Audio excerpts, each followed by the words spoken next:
জয় যিশু। সবাইকে প্রভু যিশু খ্রিস্টের নামে ধন্যবাদ জানিয়ে আরেকটি বার আমি পবিত্র বাইবেলের বাক্য নিয়ে উপস্থিত হয়েছি। আজকের যে বাক্যটি নিয়েছি প্রকাশিত বাক্য 22 অধ্যায় 18 এবং 19 পদ। এই দুটি পদ নিয়ে আজকের আমরা আলোচনা করব। আসুন আমরা বাইবেলের বাক্য দেখি।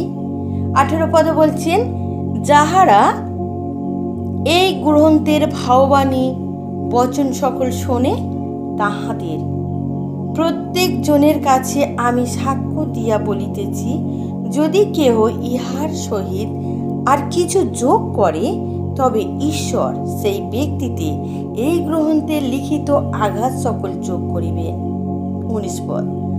আর যদি কেহ এই ভাববাণী গ্রন্থে বচন হইতে কিছু হরণ করে, তবে ঈশ্বর এই গ্রন্থের লিখিত জীবন বৃক্ষ হইতে ও পবিত্র নগর হইতে তাহার অংশ হরণ করিবে। কি ভয়ঙ্কর একটা শাস্তির কথা ঈশ্বর উল্লেখ করেছে পবিত্র বাইবেলের বাক্যে।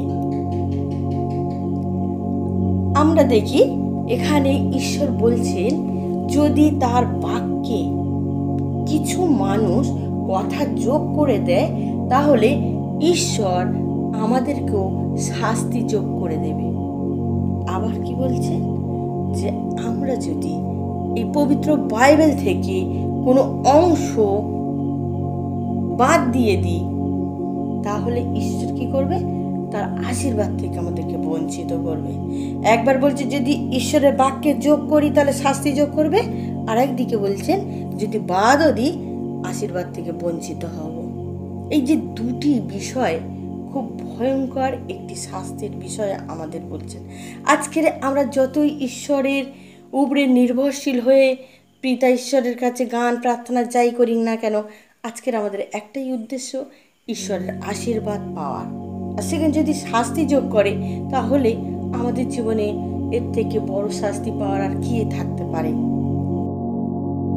খ্রিস্টতে প্রিয়জনেরা, অনেক সময় আমরা বাইরের কিছু কথা বাইবেলের বাক্যের যোগ করে দিই। কেন করি? যেন বাইবেলের বাক্যের প্রচারটা খুব সুন্দর হয়। কিন্তু ঈশ্বর আমাদেরকে সেই সতর্ক বাণী দিচ্ছেন। হ্যাঁ, আমরা এটা বলতে পারি, উদাহরণস্বরূপ কিছু নিতে পারি বা বলতে পারি যে আমি ছোট্ট একটি গল্পের মাধ্যমে ঈশ্বরের বাক্য বুঝাচ্ছি, এরকমও বলতে পারি। কিন্তু আমরা কোনোদিন বলতে পারি না যে বাইরের কথা নিয়ে বলতে পারি না যে ঈশ্বরের বাক্যে এই কথাটা আছে।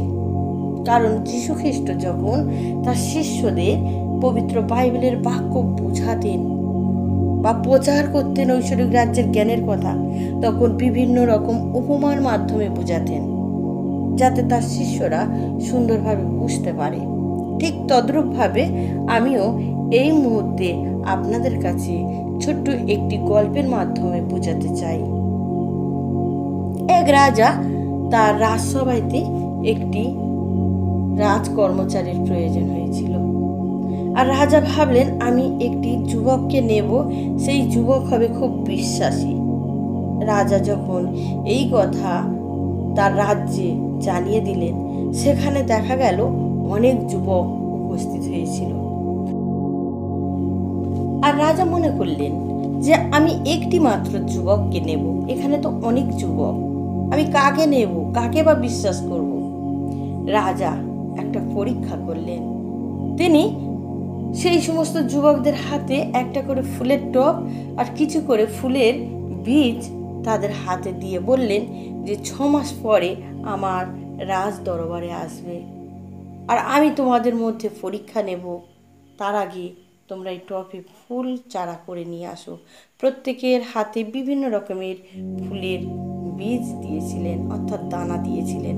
আর সেই যুবকরা যে যার বাড়িতে চলে গেলেন এবং সেই রাজা বলে দিয়েছিলেন 6 মাস আগেও না পরেও না, ঠিক 6 মাস হলে তোমরা সবাই রাজ দরবারে আসবে।